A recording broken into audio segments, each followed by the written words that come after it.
Hi friends, welcome back to my channel Maha Garden. நம்ம பார்க்க போகிறது நம்ம தோட்டத்தை சுற்றி பார்ப்போம்.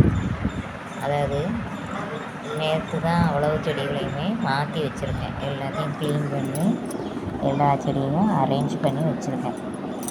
இப்போ வந்து ஃபஸ்ட்டு தக்காளி பழம். தக்காளி செடியில் நிறைய காய் பிடிச்சிருக்கு. காயாக மாறுதான்னு பார்ப்போம். இது ரோஜா மல்லி செடி. இதில் 2-3 மொட்டுக்கள், நிறைய மொட்டுக்கள் வச்சுருக்கு. நல்ல ரோஸ் மாதிரி நல்லா பெருசாக இருக்குது. இதழ்கள் வந்து நிறைய இருக்குது இந்த ரோஸ் செடியில், இந்த ரோஜா மல்லி செடியில். அதுக்கப்புறம் வந்து காஷ்மீரி ரோஸு. இது வந்து இருவாச்சி மல்லி. இருவாச்சி மல்லி நல்லா தொட்டி மாத்திரம்னா பெருசாகிடுச்சு. இது பட்டன் ரோஜா, டபுள் கலர் பட்டன் ரோஜா. அதுக்கப்புறம் அது பிளாக் ரோஸு. தக்காளி பழம் எல்லாமே வரிசையாக இருக்குது. எல்லாமே நல்லா ஃப்ரெஷ்ஷாக இருக்குது. இப்போ மழை நேற்று பெஞ்சதுனால எல்லா செடிகளுமே நல்லா ஃப்ரெஷ்ஷாகவே இருக்குது. இது மருதாணி செடி, நல்லா ஹைட் ஆகிட்டு மருதாணி செடி. 2 செடியுமே ஹைட்டாக இருக்குது. அது வந்து பேய் மரட்டி. இதெல்லாம் மூலிகை செடி. இது வீபூதி பச்சலை. இது ஒயிட் கலர் பெங்களூர் ரோஸ். அது பூச்சி விழுந்து இப்போ தான் திருப்பி வருது. வயலட் கத்திரிக்காய் செடியில் ஒரு காய் கிடக்கும். புதுசாக நிறைய நாற்று வாங்கி வச்சுருக்கேன். இது பொன்னாங்கண்ணி கீரை, நல்லா செழிப்பாக இருக்குது. இது ஜெவந்தி, நிறைய வெட்டி விட்டுருக்கேன். வயலட் கலர் ஜெவந்தின்னு நினைக்கேன், மறந்துட்டு. இனிமேல் தான் பூ பூக்க ஆரம்பிக்கும். அதே மாதிரி இது வந்து செம்பருத்தி. இது நாற்று, கத்திரிக்காய் நாற்று நேற்று மாற்றி வச்சது எல்லாம். இது கருவேப்பிலை புது நாற்று மாற்றி வச்சது, தொட்டியில் மாற்றி வச்சுருக்கேன். இது வெள்ளரி கொடி, காய் காய்க்க ஆரம்பிக்கல. அதே மாதிரி இது வந்து வயலட் கத்திரிக்காய். அப்புறம் இது வந்து செம்பருத்தி, நாட்டு செம்பருத்தி. இது கருவேப்பிலை. இது ரணவள்ளி செடி, மூலிகை செடி. ரணவள்ளி மூலிகை செடி. இது கொய்யாவும் நல்லா ஹைட் ஆகிட்டு, ஆனால் இன்னும் காய் வைக்கல. இது அவரைக்காய் செடி. ஒரு அவரைக்காய் செடி தான் இருக்குது. Money plant. இது மிளகாய் செடி. இது வந்து இது டபுள் கலர் இந்த ரோஸ், அடுக்கு செம்பருத்தி. ஆரஞ்சு கலர் அடுக்கு செம்பருத்தி. அதுக்கப்புறம் இது வந்து லைட் ரோஸ், பிங்க் ரோஸ்.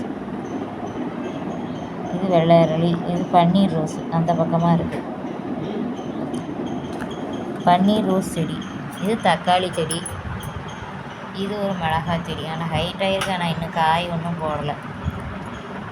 அதே மாதிரி இது வந்து கீழே அது ஒரு மூலிகை செடி. இது அவரைக்காய் பக்கத்தில் பிச்சி செடி வச்சுருக்கேன். இதுவும் ஒரு புது செடி, செம்பருத்தி செடி. மஞ்சள் கலர் செம்பருத்தி, மஞ்சளில் உள்ள சிகப்பாக இருக்கும். அதுக்கப்புறம் இது எல்லாமே பழமரங்கள் வரிசையாகவே வச்சுருக்கேன். கொய்யாப்பழம், மாதுளம்பழத்தில் செடியில் 2 பிஞ்சு இருக்குது. இப்போ தான் கொஞ்சம் கொஞ்சமாக பெருசாகிட்டு வருது. சத்து பத்தலையே என்னத்தில் வேகமாக வரமாட்டேங்கி, கொஞ்சம் கொஞ்சமாக தான் பெருசாகுது. மாதுளை செடிக்கு அப்புறம் ஒரு வெண்டைக்காய் செடி இருக்குது. இது வந்து கொய்யா செடியில் இன்னும் பூக்களே வைக்க ஆரம்பிக்கலை. இது ஒயிட் கலர் செம்பருத்தி செடி. என்கிட்ட 5 செம்பருத்தி செடி இருக்குது, 5 கலரில். அதுக்கப்புறம் இது வந்து அவரைக்காய். இது ஒரு மூலிகை செடி. இது வந்து அரளி, வெள்ளை அரளி செடி.